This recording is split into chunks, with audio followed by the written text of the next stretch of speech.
Yes.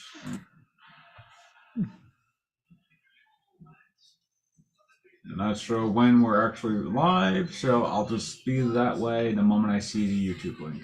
Well, it says meeting is now live streaming on YouTube on here. Okay, so the live stream is already working. Hello, everyone. Here, I'll Uh, I'll I'll check the YouTube page while you're. yes, it's already live streaming. Okay. Hello, everyone. I know it's been a while since we actually did an episode of Downstage, but yeah, the last time I think we did this was back in November. And that was mostly because of a catch up of all the stuff that was happening over the summer with the striking and out of solidarity, and then stuff that happened before. Essentially, like I honestly, when we're doing this podcast, is like we'll do it whenever we feel like it. I think is at this point now.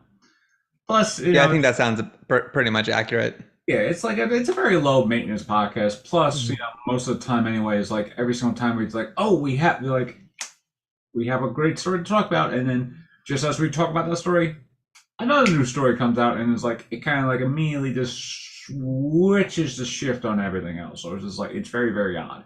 Mhm. Specifically, podcasting is like, oh, you should be on the you should be jumping the gun on all these stories, but that's the thing also as an entertainment reporter, or rather actors trying to be like reporters, or just actors giving their uh, general 2 cents about industry news. News always changes. Mhm. Like uh, like one of the stories we'll be talking about later is the open AI thing, and like last year, it was still a general nuisance, and now there's a lot more to talk about compared to where it was like a year ago, where it was just like, oh, it's like a year ago it was just a fad, and now they got to try and make a movie. They're like now they got to try and make movies out of it. But speaking of movies, we got a lot. We got some movie quickie news here. Stories that would take some time to talk about, but because of just the general nature of our show, maybe like a corner slice of it. And starting with a movie that literally took 3 years to probably finally, no, well, not 3 years, but like 2 years to finally get its actual release, which is the Borderlands movie trailer, or Borderlands the movie. There we go. Where everyone was just so confused on the casting, and everything. It was like you got Kate Blanchett, Jamie Lee Curtis, Kevin Hart, Jack Black, among others, and like people were just like generally confused. It's like, and if you ever played Borderlands, the game, you kind of like understand some of the ideology some of the casting. Like Kate Blanchett as I think it's like Lilith. Yeah, Lilith, the uh the Firehawk Valkyrie. I think that's what she was called in the game. It's been a while since I actually played the game, so my mind is a little hazy. But the character itself is like one of those siren characters that's like like a powerful psychic. And if I'm thinking of a person to play a very powerful psychic, and Kate Blanchett's name just happens to come about, I'm like, you know what?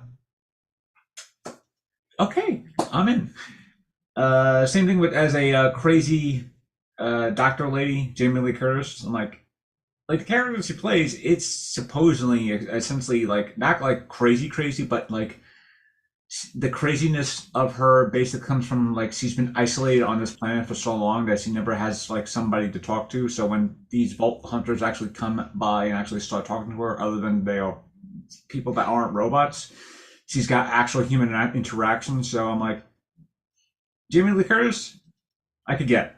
It's like she does great when she does crazy, but and then you have like Jack Black as Clapjack. I'm like, Claptrap. yeah, Claptrap, the annoying robot. I'm like, you know what? Jack Black has played annoying before, so I'm just like, it just is interesting. But then you get to the Kevin Hart of the problem, where it's just like Kevin Hart as Roland, like one of the biggest badasses of the Borderlands series, and then you have Kevin Hart, who was just like, and nothing wrong, and nothing against Kevin Hart, but Well, he's got his issues. yes, he got his issues. It's like, course, if The Rock was here, he was like, yeah, like maybe like right here. That's his issues. Like his issues is being like he's short.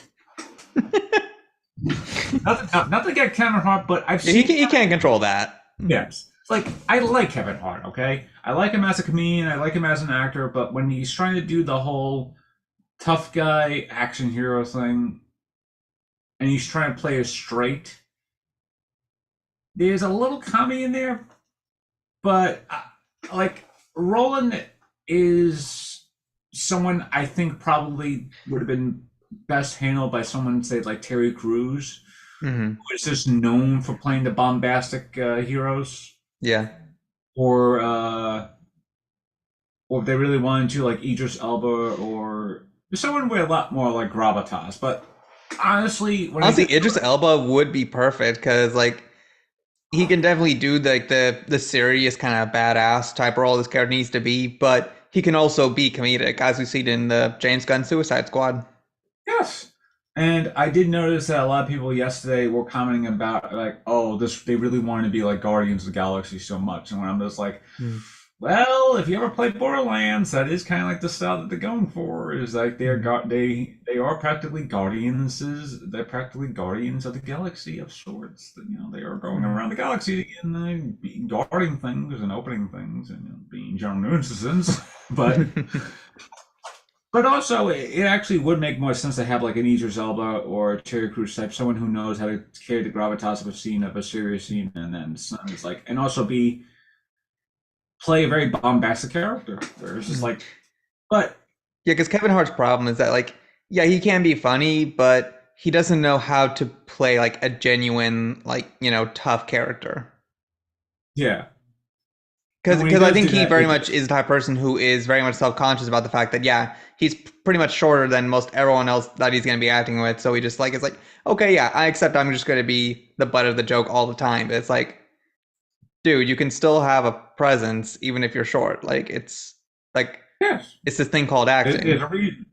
Yeah, there's a reason why there are actors who are known to be short kings, like Daniel Hmm. Radcliffe, Elijah Wood, Joe Pesci, among others, and they know how to be, and they know how to use their shortness as not as a joke, but as a power, as a Hmm. power move.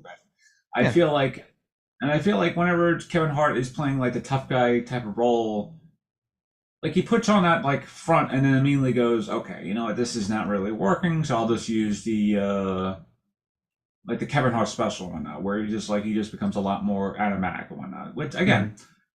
nothing against Kevin Hart, but it does look like he is miscast. But I'll give the film the benefit of the doubt because I do love Borderlands. I do love the series, and knowing who they got to play as Marcus kind of like makes more sense because they got the actor who plays Dutch in Red Dead Redemption to play Marcus, and if you ever played games, Marcus is a storyteller who always opens the games with some sort of like vivid story about how the vault was opened. So you have an actor who play, actor Benjamin Brian Davis, oddly enough, not related to me, not related to me. Ben, if you're all watching this, I have a podcast, so we could actually talk about this. So, Brian v. but Brian. yes, and and if you ever talk, and if you ever heard the guy speak, he is very articulate and whatnot. Just like you can Hmm. hear him, like listen to about stories and whatnot, and then having him as like this very uh gun runner slash storyteller, I'm like that is kind of like perfect casting. And then you got like Hmm. Gina Gershon as Mad Moxie, who's sort of like the what I'm trying to remember what Mad Moxie is in the game because Mad Moxie always seems to have like a different career in each game. Whereas it's like first she's a bartender, then she's a game show host, and then there's like then she has her own little like death trap like game thing that she goes about. It's like it's very weird trying to pin down like what exactly Mad Moxie does. And most of the Well, time, well, she probably has to have multiple jobs. The economy is, what it is. well, actually, yeah, specifically in Borderlands, it's like people always joke it's like the like yeah, it's like they have the humor down with the games, So, and I think that's in part with Eli Roth essentially kind of like coming in and just swooping in and then just basically doing basically his own version of like comedy and whatnot. And Hmm. anybody who knows about Eli Roth, he is, one of the reasons why he was really uh, one of the horror names in the 2000s was because he had like very frat boy type of humor in some of his movies. So it was like so Borderlands doesn't like exude frat boy energy, but it definitely has the energy of like this is the type of humor that college people would be loving. So Hmm. I'll just say this: I'll give it the benefit of the doubt. I love the casting of some of these characters, but I am questioning the Kevin Hartness. But yeah, for someone who I don't know if you have played the games, what Yeah, I'll is say now I have never played the game, so yes I don't know the lore like Brian does. ironic considering some of the games that Hayden mentions to me sometimes? It'd be like I haven't played that game yet, or I haven't. Well, well, well, how the Uh, turntables. yes, like he would like talk about like God of War Ragnarok. I'm like, I haven't played that game yet because I'm waiting for it to be on sale on PlayStation. So it's like waiting it to be on sale just at the right moment on PlayStation. So I'm just like, don't give me too much spoilers outside the stuff I already know for the first game or the reboot or whatever you want to call the first game reboot thing. I mean, But it's technically a sequel. yes, as someone who doesn't know about the games that much or at all, what was your impression to the actual trailer? The trailer looks fun. Yeah, I agree with Kevin Hart being miscast. I'm intrigued by the casting on everyone else. It just looks like it'll be a fun movie. But trailers have deceived before in terms of Yes. how fun they're actually going to be. Yes, trailers are So very deceiving. I'm just going to have no expectations for this. Like, okay, it looks fun, sure. Let's see if it's fun when it actually comes out. And let's see how much studio interference has played a hand in this. And speaking of studios, our next kind of like story that we kind of like want to talk about is the Fantastic Four casting news, which which is very odd because I say it's like the last thing you just said with studio interference, and I feel like that's more of a segue for the next movie we're going to talk after this one. yes, but Is that's casting, to be honest. but but but yeah, and oddly enough, another comic book movie, but the it's the casting of the Fantastic Four. I like it. I noticed that there was a lot of people angry about Pedro Pascal being Reed Richards. I'm not a lot of people, but some people online were kind of like, "Why is like this is a very big downgrade from John Krasinski and Ian Gruff, Yeah, the I first Reed know his Richards." face, yeah, but I cannot, yeah, pronounce that first name. But yeah, people are like, "Oh, this is a downgrade from John Krasinski and the first." Although we can't even really judge John Krasinski, he barely had any screen time anyway before Wanda turned him into string cheese. Well, I don't say string cheese. He got spaghettified. Either way, But he'll make a tasty dish. yes, but people like it's like it's funny because it's like when people were like, "Oh, John Krasinski and Emily Blunt should play Reed and Sue's, respectively." Like people are just casting people who are just married in real life, just to make play Marvel's married couple. Just Yeah, because it's like we already got them doing that anyway. It's called A Quiet Place. yes, and just because they're married in real life and they have great chemistry in real life too doesn't mean they would have great chemistry on camera. I mean, like they Hmm. probably will, but these are just two different people and whatnot. Yeah. Is it, Quiet Place is an exception because this is something that Krasinski wrote himself, so he knew And like and originally Emily Blunt wasn't supposed to be cast as that role. It was after she read the script where she's like, "No, you got to cast me." which is just a wife move, by the way. It's just like your husband and filmmaker partner or whatnot is doing a movie. You read a script and it's like, no, you're casting me. You're casting me in this part. You're casting. Well, it's more because it But was just that good. yeah, true. And Yeah, so yeah, this isn't like what's her name from Sons of Anarchy? Katie Siegel. Yeah, Katie Siegel and her husband, the guy who created the Yeah, show. yeah, Because like they've done that before, where it's like, hey, I'm writing this show and I'm gonna put my wife in it, and it's gonna be one of the more prominent roles in every show. That yeah. Like Katie Siegel's a fine actress and whatnot. I know I'm probably pronouncing it the wrong way, but like you don't just because you're married to the person doesn't mean you have to always put their like presence in that in the show. yeah, But yeah, it's back called acting for a reason, people. uh I'm not saying that's a bad thing. There are a thing called cameos, and those cameos could always just be like, be like a 5 second walk on role that's like at the end of the season that kind of like, or like one of those supporting roles that just like kind of like pops in and out every so often. Mhm. But back to our original point, like I like the casting, like Pedro Pascal as Reed Richards, that like I like it. That's fine. Vanessa Kirby as Sue Storm, like very exceptionally so because I've enjoyed her roles recently in the Mission Impossible films, where she played uh, the White Widow, I think, or Red Wolf, or something to that effect. Yeah, It's like something. some Yeah, sort of I remember the face. Yeah, I just cannot remember the name of her character to save my life. Like, yeah. but It's I do remember this tidbit about that character. So she was the daughter of the villain from the first movie, which was like yeah, Max. interesting. Yeah. So it's like, and you could tell it was like now it was like, and I think she was also in the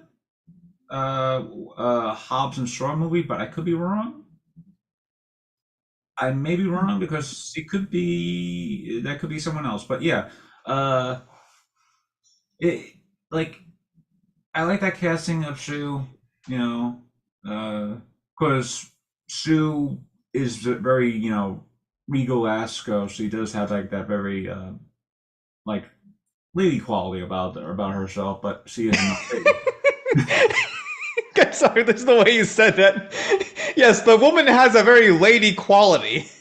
Yes, I Yes, haven't. this woman is very much woman.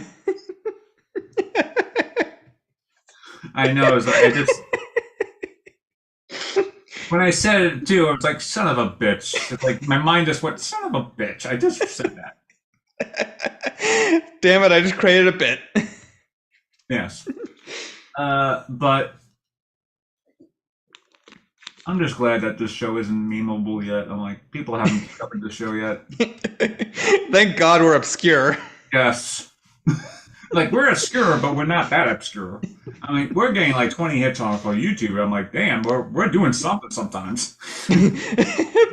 Oh shit, this doing numbers. Yes, we're doing numbers.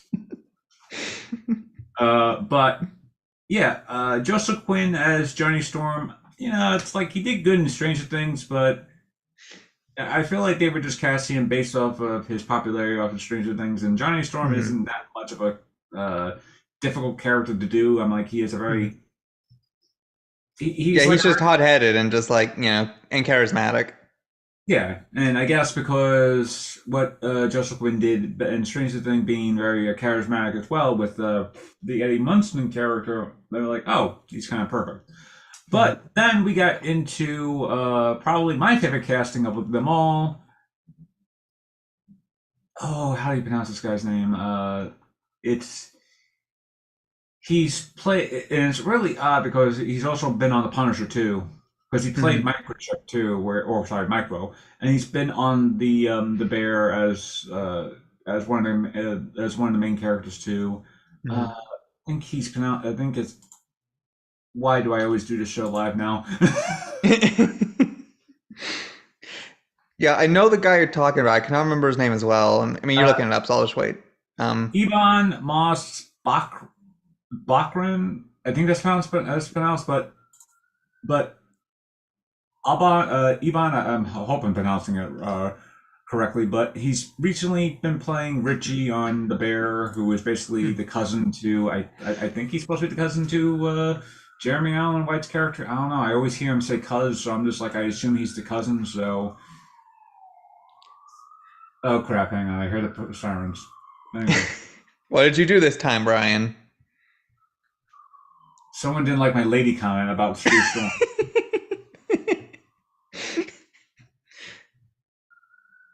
Alright, sirens going away. Okay, it's like, Yes, I'm not canceled today. I do apologize for that comment, though. Oh no, hang on. I'm hearing a lot of things now. Hang on. Okay, they're Maybe you gone. are canceled. I'm sorry, okay? But yeah, Yeah, that's an interesting choice. I mean, considering yeah, it's likely just going to be, of course, a lot of CGI. yeah. But I will say this though, uh, Ivan or Eban, or I think it's pronounced Eben actually. Uh, he is a really good actor too, and Mm-hmm. like he definitely would have the gravitas to essentially bring the more funnier aspects of Ben Mm-hmm. Grimm while also at the same thing that Michael Chiklis did in the original, the original movie as well. It was like Brian was like, how can you not respond to the Roger Corman thing? Because the Roger Corman Fantastic Four movie never really officially released. So technically speaking, we have only one, two. We only have one, two, three movies that have the Fantastic Four characters, but Michael Chiklis did so well in the first movie was basically bring that gravitas of both the comedic stuff and the seriousness of his affliction and whatnot. And Mm-hmm. I think who they got for the thing now works so well because one, not only is he, man, something really must be And happening in my neighborhood. yeah, jeez.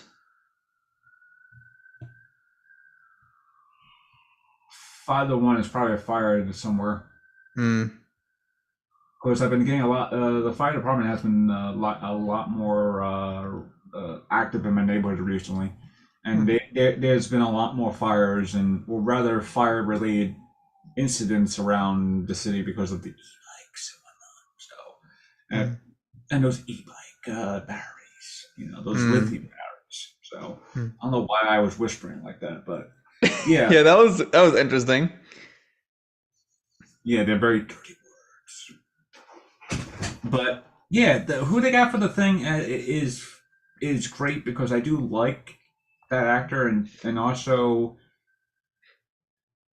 I rather have a seasonal actor who could perform that character with the gravitas, but also the when I say gravitas, I mean, hey, I need someone who knows how to fucking act, and also who knows how to do some comedy, and who Mm. be totally okay in just basically acting in a green shoot for like essentially 9 hours a day or 10 hours a day. It's like Yeah. unless the director is going to go old school and actually do the Fantastic Four very practically, then I'm just like, oh, okay. But 9 times out of I 10, oh they're not gonna do it. Disney won't let them. yeah. Even though they got like millions of people who would love to see a practical thing again, so it's just like, yeah, that's another thing about Fantastic Four is specifically the CGI, and hopefully the CGI wouldn't be so wonky, so it would just be like actual things that actually looks like human characters. Mm. And speaking of human characters, going into the next little story, Man and Web, aka how the failure of that movie essentially reshuffled Marvel internally. Now, I watched Man and Web the other night. I don't get the hate for it. I mean, yes, it is a bad movie, but they know it's a bad movie because they kind of lean into the campness of the things. If you ever watched an early 2000s movie, specifically a early 2000s superhero movie, Daredevil, Hulk, uh, Blade 2 is and the X-Men movie and the two X-Men movies are kind of like the exception because they actually had people talented and I mean not saying the people behind the Hulk, I mean Hulk and Daredevil weren't talented, but some of the writing, I'm specifically talking about the writing, like they're writing on those films on something like Blade 2 and X-Men and X-Men 2. Why did I just say X-Men and X-Men is like I just literally just said X-Men, X-Men 2. I'm like, as opposed to just saying like the first X-Men was just called X-Men, X-Men.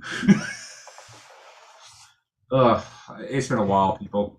Yeah, so I mean, yeah, like I think the biggest problem with Madam Web, like it doesn't come down to like writing per se. This is more like a studio problem Mm-hmm. because they don't know what they're doing with this material. They're so desperate to hold on to it because they don't want to give it over to Disney, but Yeah, they don't know what they actually want to do with it because they can't really use Spider-Man, so they're trying to use all the other side characters or villains and try to make something with that to kind of create their yeah, own sort of like Spider-Verse. yeah. But they don't know what they're doing and it's just failing miserably. I mean, the fact that we're also It's getting a Craven the Hunter movie. Why? which Why do okay, but why though? Why do we need Craven the Hunter? Because he's not a good guy. Like yeah. at his core, he is a bad guy. He actively hunts people down for sport. Like Well, to quote Zangief from Wreck-It Ralph, "You are not bad guy." That is that's Craven. He is not a bad guy. And here's the thing: I could only see Craven working as a sort of temporary good guy kind of thing if it's like him and Spider-Man having to team up against something of a bigger threat, Oh and yeah. then him going right back to being a villain anyway after it's done. Because like, okay, bigger threat done. Now time to kill you, Spider-Man, and you've caught me. Oh yeah, and the whole thing with this Craven the Hunter thing is just gonna be a family affair too, specifically with the what the trailer is making out to be, where he's got to go after Russell Crowe's character who plays father. He plays plays his father and whatnot, and then Hmm. you got to deal with his brother who is also canonically the Chameleon. So it's just like so right there, the two villains are gonna be like, oh, the main villain is probably guy is gonna be the father. Then you got probably have the villain with the whole brother aspect too. So it's like you could tell like what they are trying to do just with the Craven the Hunter. But at least it looks like it's gonna be R rated. And of course, when I say that, immediately someone's like, nope, PG-13, baby. Hmm. It's Yep. gonna be a hard PG-13 that's gonna have no blood, but still all the violence of an R rated R movie. Yep. I mean, let's look at Venom. Echo. Like, well, that too. Yeah. Yeah. They say, oh no, these are mature, these are R-rated, and it's like, okay, do something with it then. Like, Yeah. you have the rating, use it. Like you bring up a Take good a point. risk. Like you bring up the good point about Echo because I watched Echo and there's like there are a lot of violent scenes in this where it's just like it's like nothing too out. Although it'd be like nothing too out of the ordinary from like the Daredevil show, where it's just like they would have the same type of violence in a Daredevil show, and it's like yes, Wilson Fisk isn't decapitating a guy with a car hood. I mean, not car, A car door. car doorway, but he is there is still a scene where you see people's like brains getting exploded on the doorway and all that stuff. But and then that's that's the only real and partial nudity and whatnot. So it's just like that's like the only type of like TVMA that they're really going for. Is like and of course when Daredevil begins, Born again. Born Again, friggin' Fallout. That was from Fallout. Sorry, Begin Again and whatnot. But Born Again, yeah, when Born Again comes out, I wouldn't be surprised if like all the stuff that they were promising about, the Marvel Spotlight will be like so more conflicted on Daredevil because Daredevil's more of a violent person because he's a violent Catholic and all. It's like that's his confession is him beating the crap out of people Yeah. and then going to And also the fact that Punisher's gonna be there too. And then like apparently Punisher's gonna have a scene where he's like doing something pretty violent too. Yeah. Well, But yeah, but anyway, yeah. So back to Man and Web. yeah, Uh, the movie is all right. It's not. It's getting the hate of them all because, gee, I wonder why it's getting the hate. Is it because it has a woman cast and whatnot? Possibly. I mean, that's also one of the reasons why too is like people are just hating it because it has a woman cast, it has a woman I main mean, cast. I can see that for other Marvel But movies. This one, there's a different exception yeah, because one, the trailers actively lied because it yeah, made it seem like there was going to be this whole big superhero team up. oh It yeah, never happens though. That's literally kind of like deceptive advertising there. yeah, Because I would love to see a big superhero team up against the big bad. yeah. Have the balls to do it. I'm sorry, I know it's crass to say, but like just have the fucking guts to There we do go. this superhero team up if you're just going to like say, hey, we're gonna do this thing, let's just go for it. Like you want to create your own cinematic universe?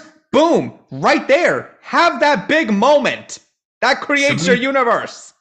Sony, look what you did to Hayden. You actually made him. You actually made him angry for 1 second. You actually made him actually livid. But yeah, I think one of the things is that women-led hero movies don't seem to do that well because I don't know why. You would I think mean, yeah, so. there is that. There is going to be, of course, men who are just going to be inherently misogynistic, like Yes, regardless, just not even want to give it a but try. as someone who Because actually, yeah, yeah, as someone who actually did watch the film, here's where a lot of the fault of the film comes from. One, Cassie Webb is not a nice person in the movie. She is what people call an asshole. mm, Uh, Two, Dakota Johnson, bless her heart, she knows how bad the movie is going to be, and she's just acting accordingly. Whereas it's like mm-hmm. she's just basically kind of like not really paying her time with the check, but she knows how bad the movie is, and she's just like kind of like she knows like the writing is cringe and whatnot. And she's just like, you know what?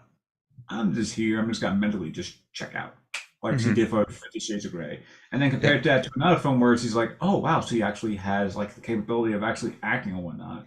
Where it's just like she's just focusing all her acting on other projects and whatnot. And when it comes to a project she doesn't want to do, she's just gonna mentally just check out and just Mm-hmm. like. And not only Yeah, that, it's like I'm just on autopilot right now, and not pretty only much. that, And yeah, that's totally understandable for sure. and not only that, what's it call it?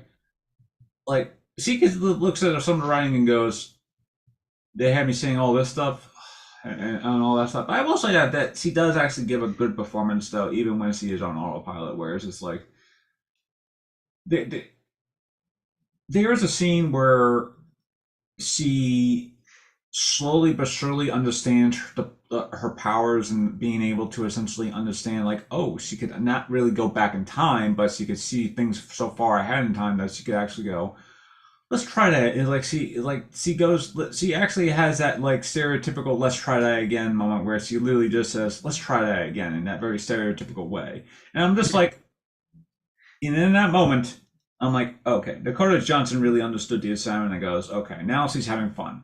So it's like there's moments in that movie where it is very campy.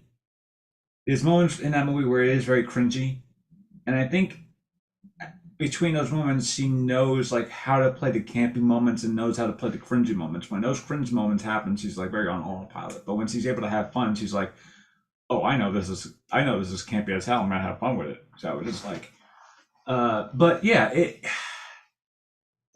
I honestly don't understand the problem with Madam Web. I think it's because the writing for that was just so bad, and what you were saying before with Sony not understanding their problem with essentially the Sony was the Sony Universe Cinematic Monster Multiverse, whatever. It's like it literally has.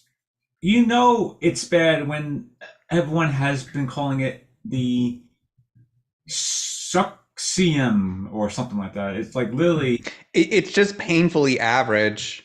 yeah, What are y'all doing that's anything different or more interesting than what we're already seeing with other superhero media? yeah, and it's just Because like, that's the thing. It's like, yeah, we can talk about like, like the acting, the writing, but at the end of the day, it just does the same kind of cookie cutter, superhero A to B kind of thing. Like, hey, here's the thing. Hey, here's the bad guy. Let's stop the bad guy. Boom, good to go. Move on. Yeah, Like, where it's like, at least some of the superhero media we see nowadays actually take a risk to try and oh yeah, hey, elevate the media. Like Invincible, like the comic that it's based off of. My God, the risks that Robert Kirkman took with that story, and the way it actually elevates what you can do with that medium of superhero stories. yeah, and Yeah, like if they did something like that, then I think the movie would have been more interesting to watch. But Sony doesn't want to take that kind of risk. oh yeah, and I think because of that, they know it's going to be bad. So they basically, like one of the other things that they did over the past weekend was because of the failure of that movie, they basically reshuffled a new Spider-Man series that was called based off of Silk, the character of Silk, who was basically Cindy Moon, who was one of Peter Parker's classmates who gets bitten by the same exact radioactive spider that actually bit him. So it's just like, yeah, comics are weird. Somehow, Oh yeah. even though canonically Peter Parker was the first person to be bitten by that spider, secondly, Cindy Moon is also the second person who gets bitten by that spider, and then the spider literally just dies. Somehow. That spider really just gets around, like especially because if they'd use that same spider for the Insomniac games, that spider now would have bitten 3 people because it be it, bit, it bites Peter. Then we got the spider who bites Miles, and Yeah, then Silk. Like, yeah. So and or maybe it's a different spider, but still, it's it's like a different spider. The okay, one, but still, same thing then, because I feel like they're probably gonna do that with that. and of course, they could easily have done the same thing with when they were doing the Amazing Spider-Man, where it's just like the Oscorp was engineering all these different spiders and whatnot, and yeah, I was actually interested to hear what they were going to do with the Silk show because I like the idea of the second of the person who was also bit by the same spider that bit Peter, and now it's just like I think now Sony's kind of realizing they can't really do Spider-Man stuff without Spider-Man. Mm-hmm. Looking for it was like Spider-Man. The joke being man. And the joke falls flat. Okay. Well, I mean, it's not even so much a joke though. It's kind of like that's kind of the thing though. Like Spider-Man, like Peter It's honestly Parker. it's honestly a joke that was feels like it was written by AI. And speaking of AI, Hayden, your platform. Ugh. So, as I'm sure many of y'all have probably seen on Twitter and social media, some AI videos, Ugh. or I don't know what they call them, AI movie things or whatever, just showing that hey, it's possible to use AI dynamic movies or whatever, have been floating around the cyberspace. And oy vey, people, like first off, can we just like fucking acknowledge that AI art is just fucking theft? It's just straight up fucking theft. Because that's all it's doing. Ugh. You're just stealing, because it steals work as its inspiration, quote unquote, to then create the stuff it makes. So it's already stealing from other creative people to begin with. Like, Jesus. And companies are going to use this OpenAI thing to essentially just replace people because they think it's going to be cheaper in the long run. I mean, these are the same companies that will shelve movies just to get like a tax write-off, and then those movies will never see the light of day. All that hard work put into a movie, gone, never to be seen light of day. So imagine they do this with AI now. They use AI to make a movie, shelve it, give themselves money. Like that's honestly the grim future I feel like we're going for now with filmmaking because greedy people in charge are just gonna, fucking go for it because why the fuck not? And a sign that we're already kind of in bad times in this industry, an article from Deadline. Here, let me pull it up for you right now and read it. Okay. I'm just so glad So, it is take a step back to what's Hayden this rant and work his magic. So, from Deadline, a decade ago, as many as 100 broadcast pilots would be casting right now. Mm-hmm. This year, We have a total of 3, all at NBC. Like this industry, it is such a fucking mess right now. A lot of it feels like it is punishment against the writers and actors who rightfully struck to get better pay, to not have their jobs at risk with this AI bullshit that companies are just gonna go all ham for, because fuck humans. Why should we pay people to just fucking live when we can just, get rid of their jobs, get rid of their, livelihoods, and just have robots to do it? Why pay people with talent to actually do something when we can use AI that doesn't require talent? It just requires a keyboard. I know that went all over the place, but fuck AI. Oh no. I understand. And now I come back into my whole point. The voice of reason, everybody. Yes. All right. So AI, yes, AI is bad. Well, AI is not all bad unless it's being used for actual good.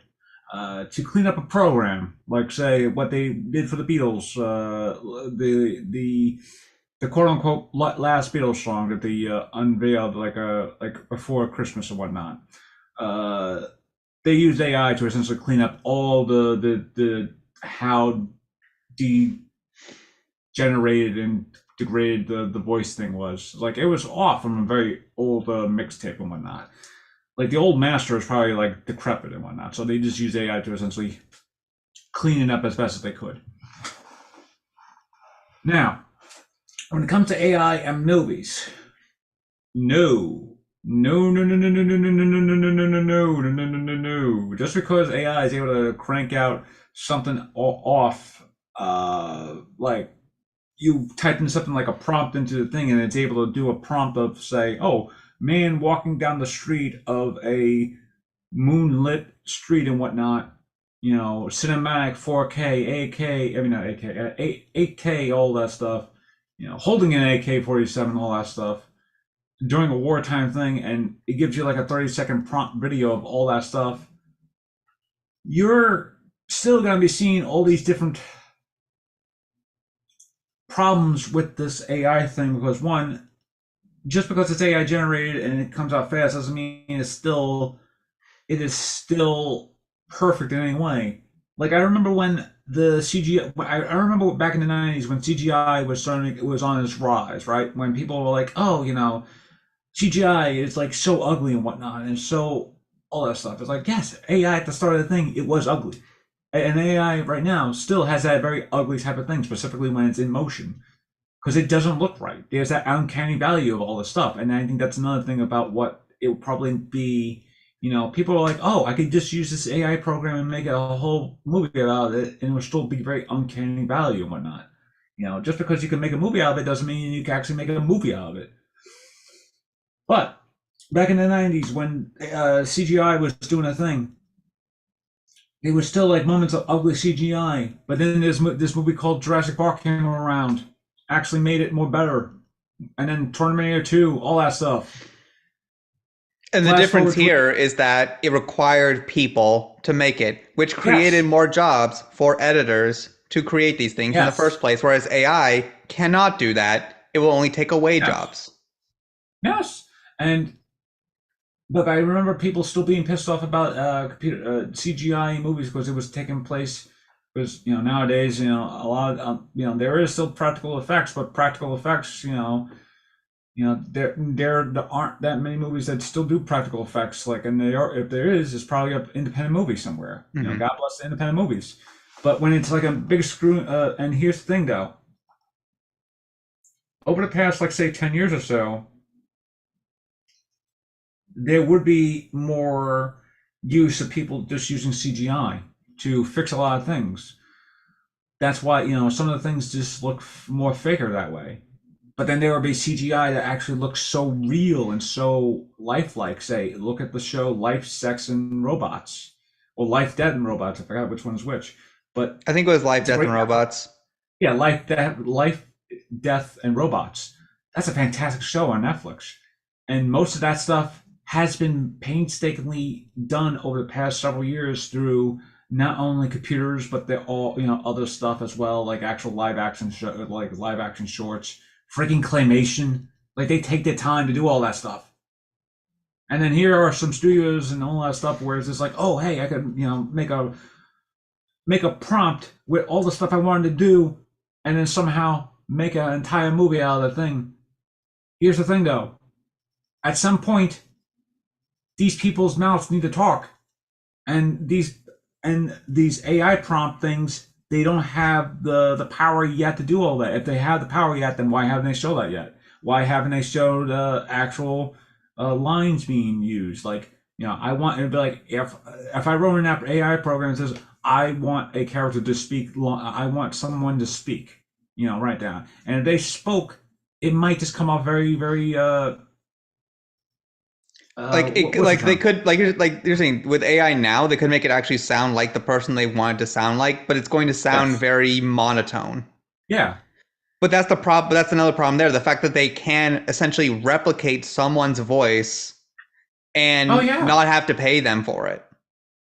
Oh yeah. And Like essentially what, just what, what, stealing like something that, should have been your job in the first place, but they didn't want to pay you, yeah. so they stole your voice. Good example of this is James Earl Jones. A couple of years ago when Kenobi came out, they announced that his voice was being transferred over to, I think, what was like a replica voice thing or something like that. It was Mm. a way, like some sort of AI program to replicate his voice from like older speech things. Because like, again, he is in his 90s. He doesn't really have the power to essentially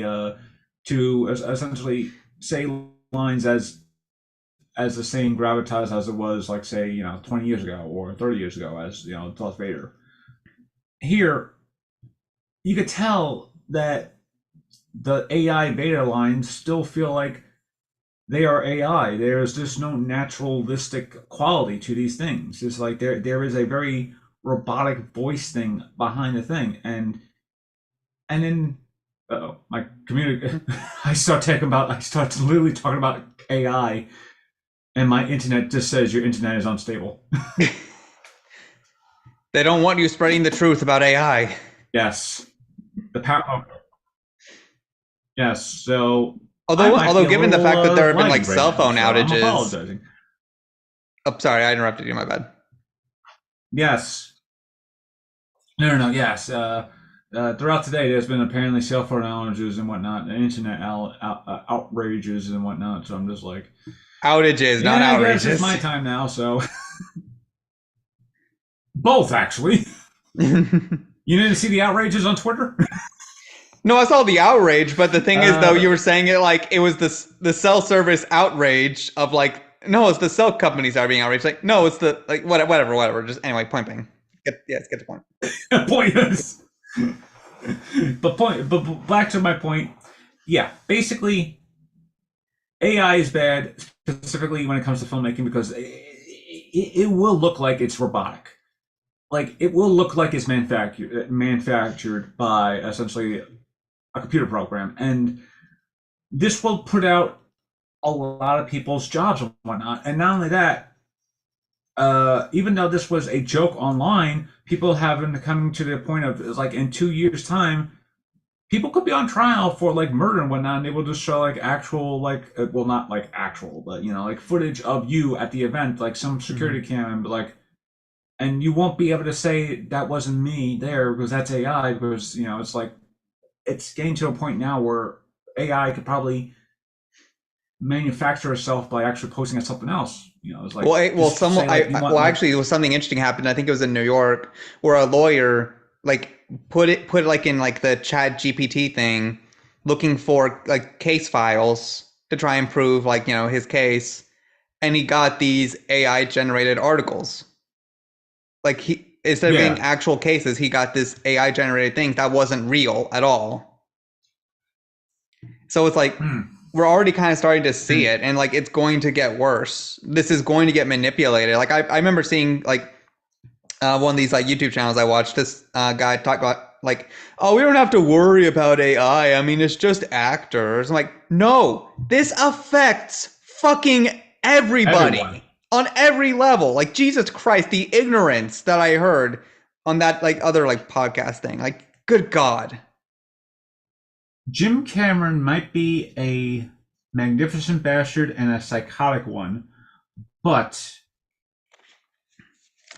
he is right when it came about when he was doing Terminator 2 and talking about Skynet, or rather just Hmm. Skynet in general. I'm Yeah. not saying AI is Skynet, but at some point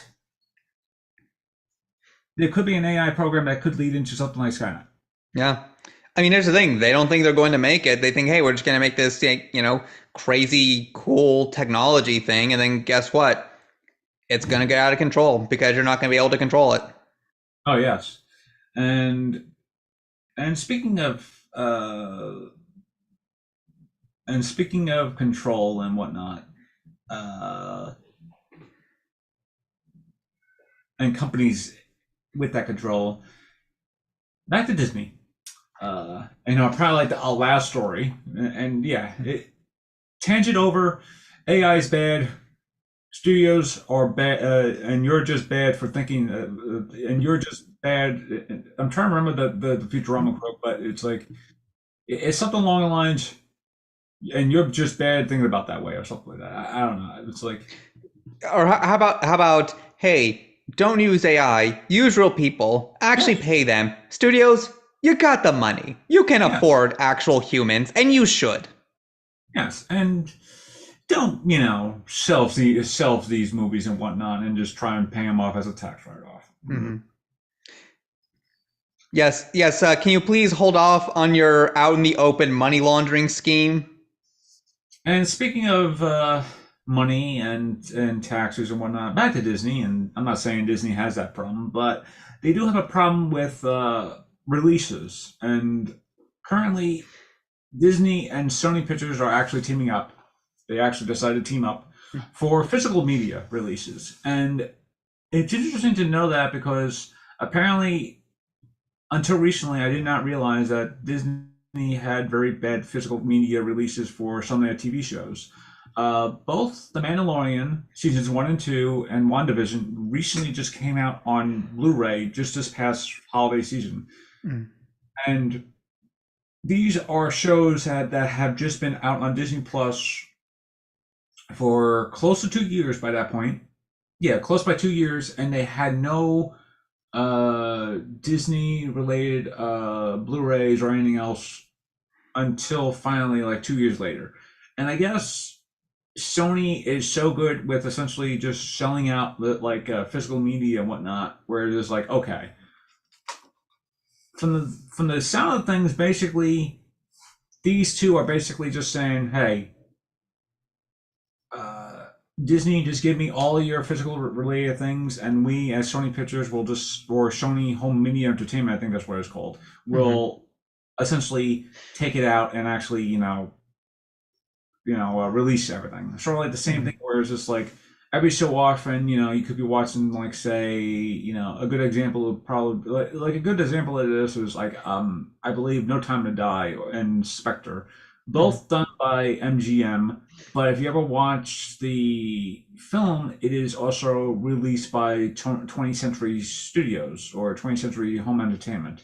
Like for whatever reason, I guess the 20th Century Home Entertainment had gotten the licensing rights to release the James Bond movies on their thing. So technically speaking, whenever you're watching the James Bond movies or some of the recent James Bond movies, they will have like the 20th Century Home Entertainment like logo and whatnot because Hmm. that's like who owns the licensing and whatnot. But I think also Sony probably would be a lot more competent in terms of the releases too, where it's just like they would have a lot more in terms of like actual stuff being released on time. Like Hmm. they wouldn't have like, oh, this thing just ended like a month ago, or just Well, like they'll have more time to make it, unlike with Disney, where they're constantly planning out like 10 different phases of Marvel content. yeah, it's like like a good example of this is like Doctor Who.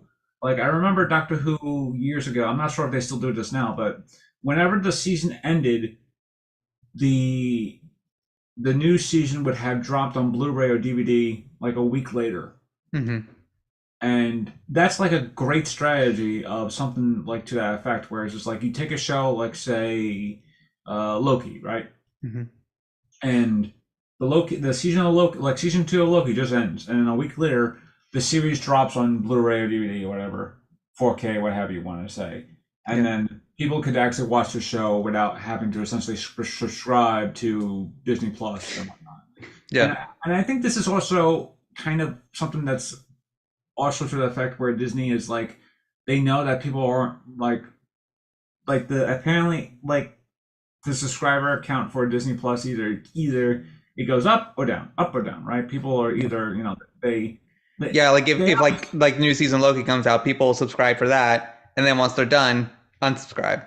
yeah, or Because they wait, Disney Plus is very limited with what they have and yeah, what people are generally going to be interested in. So it's like they're not going to want to like pay for a subscription service if they're only just going to be there to watch a couple things. They'll watch those things, then they'll leave. They'll come back when there's something like a new yeah, season, something they want to watch, or a new show they want to watch, then leave again.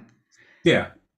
And it's like, and you bring up a good thing with too, whereas it's like now they're also offering the ad-free tier, whereas it's like yeah, there's either the ad tier where you have like these ads that come in every so often, versus the ad-free tier, where it's just like now it's just like it's where you just watch the show or movie without commercial interruption.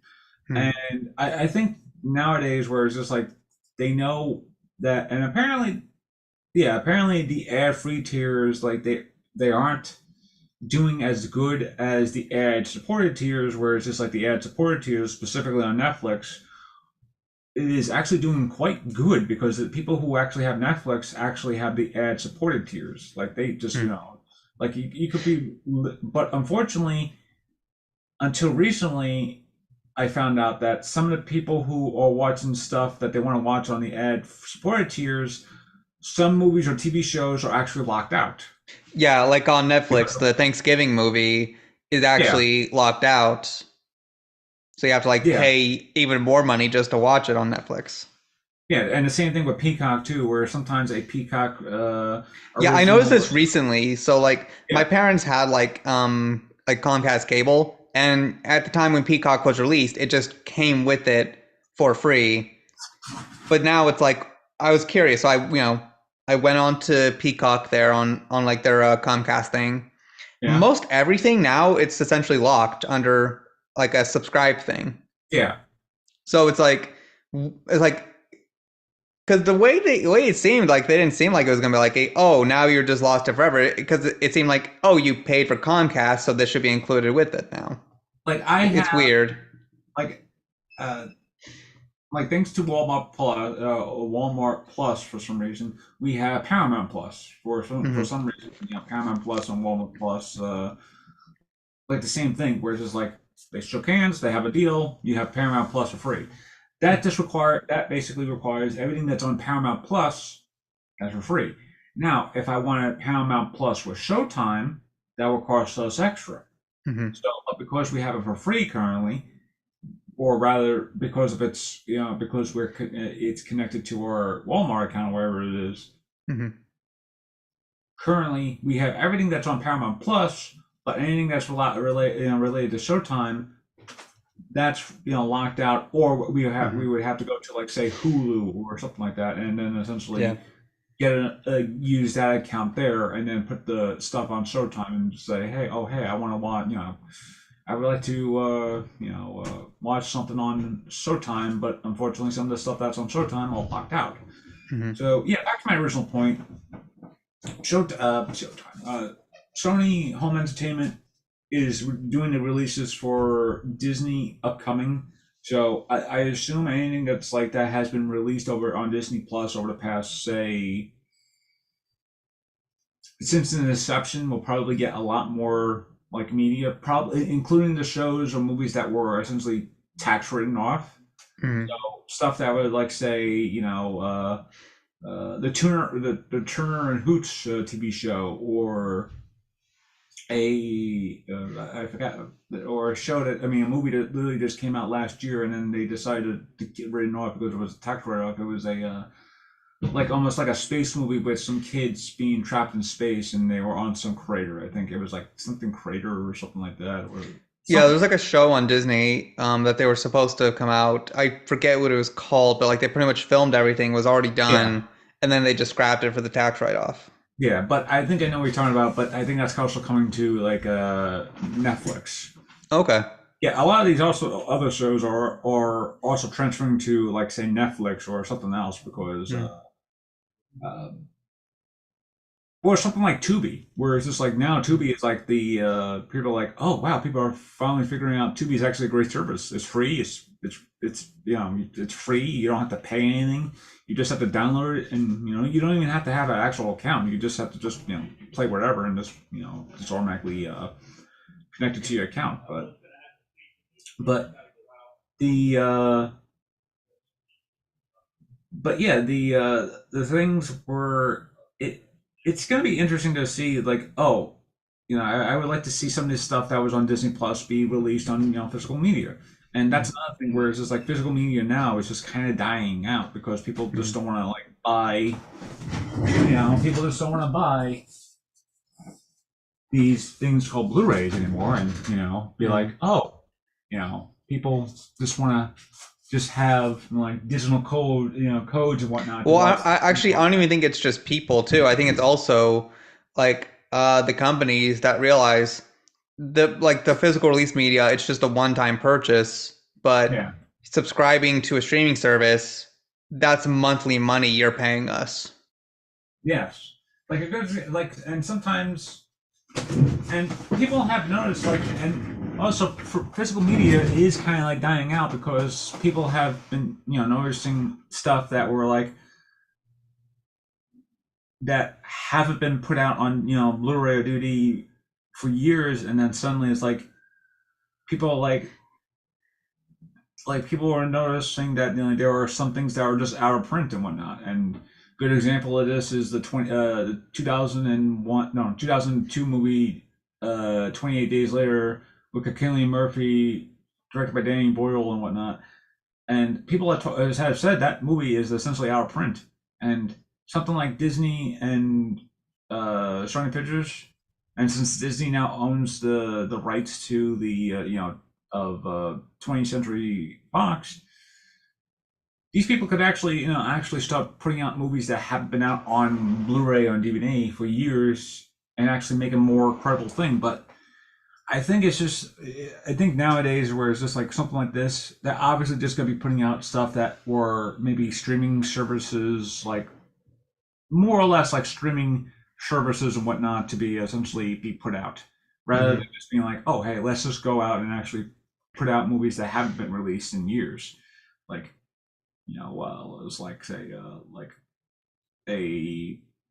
like a special anniversary edition of the Black Cauldron, or like the Sword and Stone, or some other classic Disney thing that haven't been released out yet. So it was like, Yeah.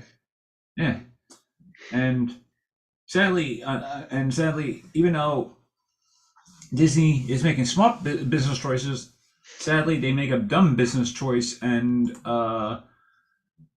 they cancel. And I think this is a good story to lead off of is essentially the Disney decided to cancel the audio, not audio, the Audible podcast, Audible scripted podcast called Slayers, which is basically like a what if version of what if Cornelia Chase was the Slayer instead of Buffy Summers, Hmm. and they had done the first season of it, and they were waiting to do the second season, but for whatever reason, and according to the showrunner himself, Disney decided to pass on it, and it was just like he had this idea of a thing of like Buffy the Vampire Slayer, and for some reason they decided to essentially can it for whatever reason, and people are just like you basically had some of the actual cast members return to performing their roles, like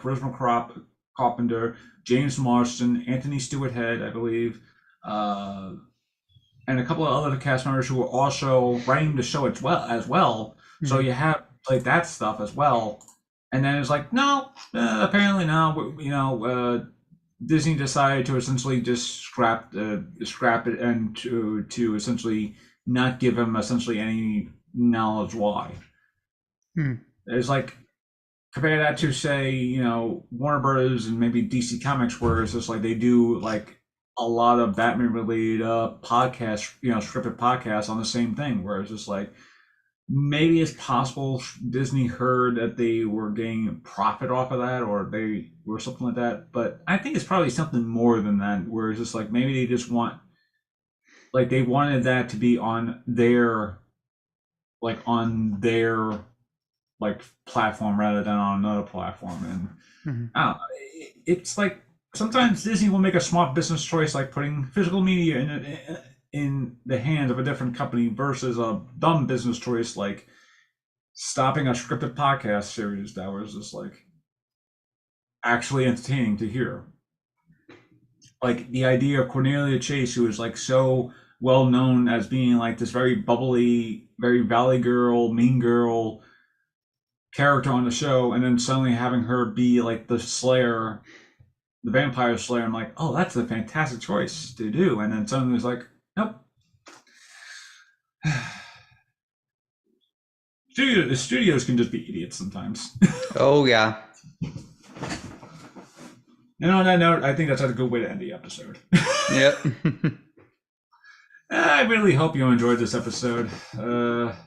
So yeah, Hayden, do you have any final thoughts? Fuck AI. And release Coyote